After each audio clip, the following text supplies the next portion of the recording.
Friends, എല്ലാവർക്കും മറ്റൊരു പുതിയ വീഡിയോയിലേക്ക് സ്വാഗതം. അതിനോടൊപ്പം തന്നെ എല്ലാവർക്കും ഹൃദയം നിറഞ്ഞ ഓണാശംസകൾ കേട്ടോ. അപ്പം നമ്മൾ തിരുവോണ ദിവസമായിട്ടുള്ള ഇന്നലെയാണ് കേട്ടോ ഞങ്ങൾ ഈ വീഡിയോ ഒക്കെ എടുത്തിട്ടുണ്ടായിരുന്നത്. തിരുവോണത്തിന് നമ്മൾ തിരുവാറന്മുളയപ്പനില്ലാത്ത അല്ലെങ്കിൽ തിരുവോണ തോണിയില്ലാത്ത തിരുവോണ സദ്യ ഇല്ലാത്ത എന്ത് ഒരാഘോഷമാണ്. അപ്പം നമ്മൾ രാവിലെ തിരുവാറന്മുള അമ്പലത്തിലേക്ക് വന്നിട്ടുണ്ടായിരുന്നു കേട്ടോ. അപ്പോൾ രാവിലെ അമ്പലത്തിൽ നല്ല തിരക്കും കാര്യങ്ങളൊക്കെ ഉണ്ടായിരുന്നു. വെളുപ്പിനെ നമ്മൾ തിരുവോണ തോണിയൊക്കെ കാണാൻ പോയിട്ടുണ്ടായിരുന്നു. തിരുവാറന്മുളപ്പിന് തിരുവോണ സദ്യക്കുള്ള വിഭവങ്ങളൊക്കെ ആയിട്ട് വരുന്ന തിരുവോണ തോണി കാണാൻ വേണ്ടി നമ്മൾ വെളുപ്പിനെ തന്നെ പോയി കണ്ടിട്ടൊക്കെ ഉണ്ടായിരുന്നു കേട്ടോ. അപ്പോൾ നമ്മൾ വന്ന സമയത്ത് നല്ല തിരക്കും കാര്യങ്ങളൊക്കെ ഉണ്ടായിരുന്നു. നമ്മുടെ റിപ്പോർട്ടർ ചാനലുകാരൊക്കെ ഇവിടെ റിപ്പോർട്ടേഴ്സ് കുറേയധികം ചാനലുകാരൊക്കെ വന്നിട്ടുണ്ട്. മീഡിയക്കാരൊക്കെ ഒരുപാട് പേരൊക്കെ ഉണ്ടായിരുന്നു. വന്ന സമയത്ത് അതുപോലെ തന്നെ വള്ളക്കാർ വന്നിട്ട് ഭഗവാന്റെ മുമ്പിൽ വള്ളപ്പാട്ടൊക്കെ പാടി പ്രാർത്ഥിക്കുന്നൊക്കെ ഉണ്ടായിരുന്നു കേട്ടോ. അപ്പോൾ നമ്മൾ കുറേ നേരം ക്യൂവിലൊക്കെ നിന്നിട്ടാണ് കേട്ടോ ഭഗവാനെ ഒന്ന് കാണാനൊക്കെ പറ്റിയത്.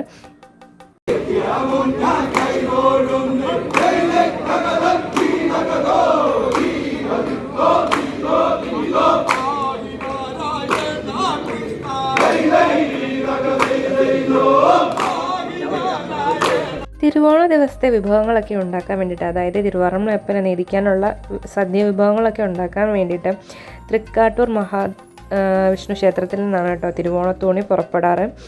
ഉത്രാടം ദിവസം ഉത്രാടം അതായത് തിരുവോണത്തിൻ്റെ തലേ ദിവസം തിരുവോണത്തോണി അവിടെ നിന്ന് പുറപ്പെട്ടിട്ട് അവിടെ നിന്നുള്ള വിഭവങ്ങളും പിന്നെ ആചാരപരമായിട്ടുള്ള രീതിയിലൊക്കെയാണ് കേട്ടോ നമുക്ക് ആറന്മുളയിലേക്ക് എത്തിച്ചേരുന്നത്. തിരുവോണ ദിവസം വെളുപ്പിനെയാണ് കേട്ടോ തിരുവോണത്തോണി എത്തിച്ചേരാറുള്ളത്. അതിന് അകമ്പടി സേവിക്കുന്ന ഒരുപാട് വള്ളക്കാരൊക്കെ ഉണ്ട് കേട്ടോ. പള്ളിയോടങ്ങളൊക്കെ അകമ്പടി സേവിച്ചുകൊണ്ട് അങ്ങനെയാണ് കേട്ടോ. ഞാൻ ആദ്യം കാണിച്ചൊരു വീഡിയോയിൽ നിങ്ങൾക്ക് മനസ്സിലാക്കാൻ പറ്റും തിരുവോണത്തോണിയും വള്ളത്തിൽ അകമ്പടി സേവിച്ച് വരുന്ന വള്ളക്കാരും അങ്ങനെ വള്ളപ്പാട്ടൊക്കെ പാടി ശരിക്കും ഭക്തി നിർഭരമായിട്ടുള്ള കുറേ നിമിഷങ്ങളൊക്കെയാണ് കേട്ടോ നമ്മുടെ ഈ ഒരു ഓണം എന്നൊക്കെ പറയുന്നത്. അങ്ങനെ കുറേ നേരം അവിടെ നിന്ന് വള്ളപ്പാട്ടും ഒക്കെ കണ്ടിട്ട് അത് ഭഗവാനെയൊക്കെ തൊഴുതിട്ട് ഞങ്ങൾ നേരെ വള്ളക്കടവിലേക്കാണ് കേട്ടോ പോയത്. നമ്മുടെ തിരുവാറന്മുള ഭഗവാനെ എഴുന്നള്ളിക്കാൻ വേണ്ടിയിട്ട് വന്നിട്ടുള്ളത് ചിറക്കടവ് തിരുനീലകണ്ഠൻ എന്ന് പറയുന്നിട്ടുള്ള ആനയാണ് കേട്ടോ. അപ്പം അവൻ്റെ ആ ഒരു ഗാംഭീര്യമൊക്കെ കണ്ടു കഴിഞ്ഞാൽ തന്നെ ഒരു പ്രത്യേക ഭംഗിയാണ് കേട്ടോ. അപ്പം ഞങ്ങൾ കുറേ നേരം ഭഗവാന്റെ എഴുന്നള്ളത്തൊക്കെ കണ്ട് കുറച്ച് നേരമൊക്കെ നിന്നതിന് ശേഷമാണ് കേട്ടോ തിരുവോണത്തോണി കടവിൽ വന്നത് കാണാൻ വേണ്ടിയിട്ട് പോയിട്ടുണ്ടായിരുന്നത്.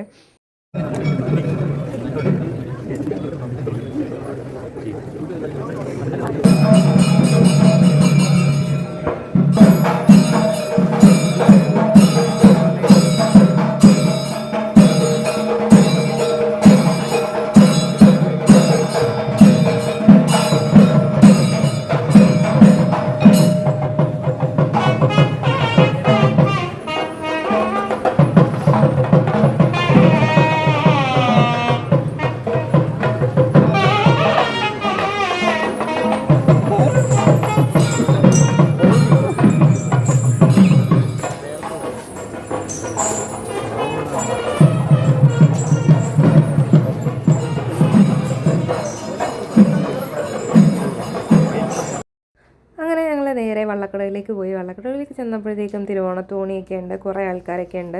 തോണിയിൽ കൊണ്ടുവന്നിട്ടുള്ള സദ്യ വിഭവങ്ങളൊക്കെ വെളുപ്പിന് എത്തിച്ചേരുന്നില്ലേ, അതെല്ലാം നേരെ അമ്പലത്തിലേക്ക് കൊണ്ടുപോയിട്ടൊക്കെ ഉണ്ടായിരുന്നു. പിന്നെ കാണാൻ പറ്റുന്നതെന്ന് പറഞ്ഞു കഴിഞ്ഞാൽ തോണിയാണ്. തോണി അതേപോലെ തന്നെ കുറേ വള്ളങ്ങളൊക്കെ ഉണ്ട്. അതായത് വള്ളങ്ങളൊക്കെ ട്രയൽ കളിക്കുന്നവരൊക്കെ ഉണ്ട്. വള്ളംകളി മത്സരത്തിന് വേണ്ടിയിട്ട് ട്രയൽ കളിക്കുന്നവരുണ്ട്. പിന്നെ തിരുവോണ ദിവസമായിട്ടുള്ള ഇന്ന് തൊഴാൻ വന്ന വള്ളക്കാരും ഒക്കെ ഉണ്ട് കേട്ടോ. ഇതാണ് കേട്ടോ വള്ളം തോണി, അതായത് തിരുവോണത്തോണി എന്ന് പറയുന്നത്. തിരുവോണത്തോണിയുടെ കൂമ്പ് ഭാഗം എന്ന് പറഞ്ഞത് നമ്മുടെ ഗരുഡ വാഹനത്തിന്, അതായത് ഗരുഡൻ്റെ ഒരു ഷേപ്പിലൊക്കെ വരുന്നതൊക്കെയാണ് കേട്ടോ. പിന്നെ ഒരു വള്ളമൊക്കെ ഉണ്ടായിരുന്നു കേട്ടോ. അതായത് മറ്റുള്ള വള്ളങ്ങളൊക്കെ വെളുപ്പിനെ വന്ന് തൊഴുതിട്ടൊക്കെ പോയിട്ടുണ്ടായിരുന്നു. ഇതേപോലെ നമ്മുടെ തൊട്ടടുത്തിട്ടുള്ള കരയായിട്ടുള്ള നെടുമ്പ്രാറ് പള്ളിയോടമാണ് തിരുവോണത്തോണിയോട് ചേർന്ന് കിടക്കുന്നത് കേട്ടോ. അവരും ഇതേപോലെ തിരുവോണത്തിന് ഭഗവാനെ തൊഴാനൊക്കെ വന്നതൊക്കെയാണ് കേട്ടോ.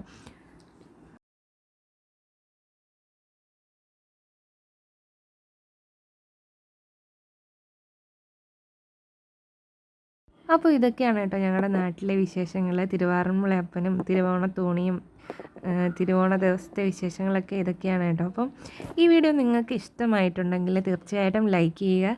ഞങ്ങളുടെ ചാനലിലെ വീഡിയോസൊക്കെ നിങ്ങൾക്ക് ഇഷ്ടമാവുന്നുണ്ടെങ്കിൽ ഞങ്ങളുടെ ചാനൽ സബ്സ്ക്രൈബ് ചെയ്യുക. വീണ്ടും ഇതുപോലുള്ള വീഡിയോസൊക്കെ കാണാൻ വേണ്ടിയിട്ട് ഞങ്ങളെ സപ്പോർട്ട് ചെയ്യുക. വീണ്ടും പുതിയൊരു വീഡിയോ ആയിട്ട് കാണുന്നവരെ എല്ലാവർക്കും ബൈ ബൈ. അതിനോടൊപ്പം തന്നെ എല്ലാവർക്കും ഹാപ്പി ഓണം.